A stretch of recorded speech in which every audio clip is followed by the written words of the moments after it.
Fanático Vascaíno, fanática vascaína, bom encontrar você aqui para o nosso bate-papo do nosso Café Vascaíno, abrindo a nossa semana, uma semana importante, uma semana pesada, uma semana decisiva, hein? Então chega deixando o seu like, a mãozinha que está aqui embaixo, que é muito importante. Comenta aqui o que você acha que vai acontecer amanhã, União Rondonópolis, lá em Cariacica, domingo em casa contra o Botafogo, contas do estadual, vou explicar para você o que está acontecendo. E também as contas da Copa do Brasil e os reforços que estão chegando. Vamos juntos? Então vamos embora, vamos para uma semana produtiva, assim espero, porque o que a gente viu sábado foi lamentável, né? Um time covarde, um primeiro tempo horroroso, em que tem a mão do técnico Fábio Carille.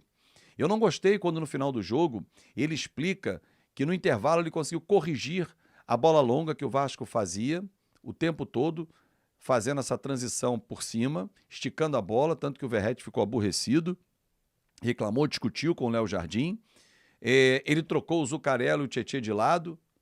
Peraí, ele à beira do campo não consegue fazer essa correção? Ah, não dá, Fábio, o jogo é muito movimentado. Ok, mas aos 25 do primeiro tempo e do segundo tempo também, o jogo para.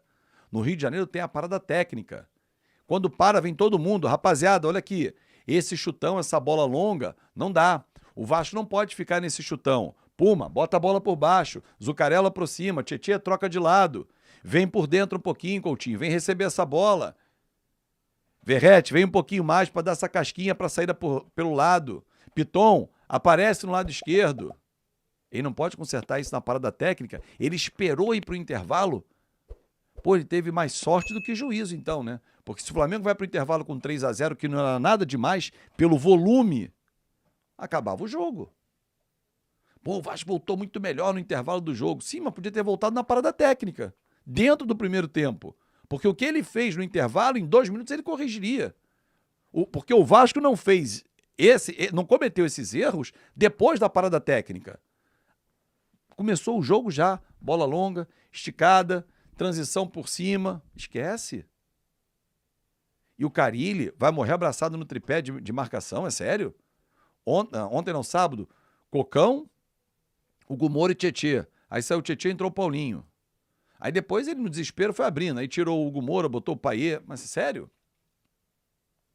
Se o estadual serve para avaliar que os nossos meias deixam muito a desejar, Payet e Coutinho, pela relação custo-benefício que está altíssima, que o Alex Teixeira e o Souza não são utilizados contra grandes ou pequenos, contra o Flamengo, o Alex Teixeira não entrar é um absurdo. Entrar o Jean Davi, não entrar o Alex Teixeira? Sei lá. E o Jean Davi?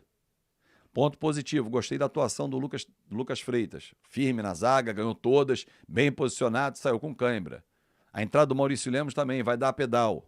João Vitor deixa sempre um senão ali no meio, né, na corrida para trás.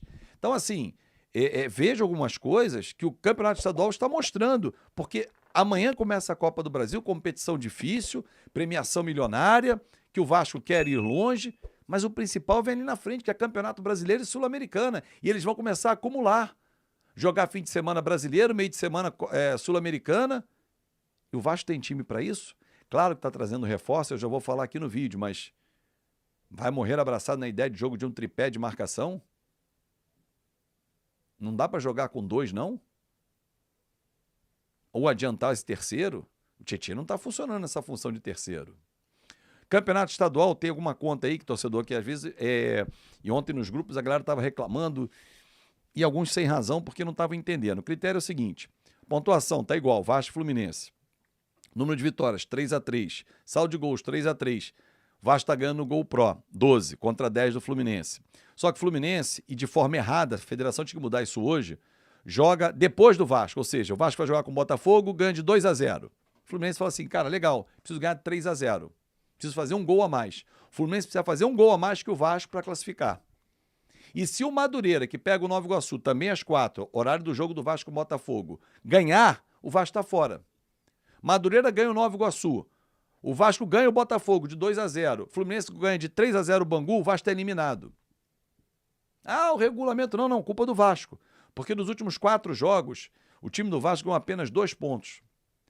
Empate com Volta Redonda, derrota para o Fluminense, empate com Sampaio Corrêa e derrota para o Flamengo. Na boa, podia perder ponto pro Sampaio Correia? E não podia, em 12, fazer 4 pontos, mesmo que vencesse Sampaio Corrêa, mas estaria numa melhor situação. Estaria jogando com a vantagem de um empate, por exemplo. Né?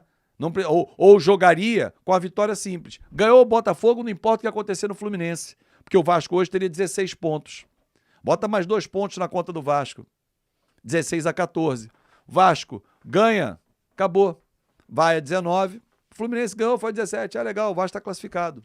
Agora não, o Vasco tem que ganhar e aí secar o Fluminense depois ou secar o Madureira, que aí pode entrar Vasco e Fluminense também. Uma vergonha, né? Chegar nessa fase, nesse momento. Mas a culpa é do Vasco também.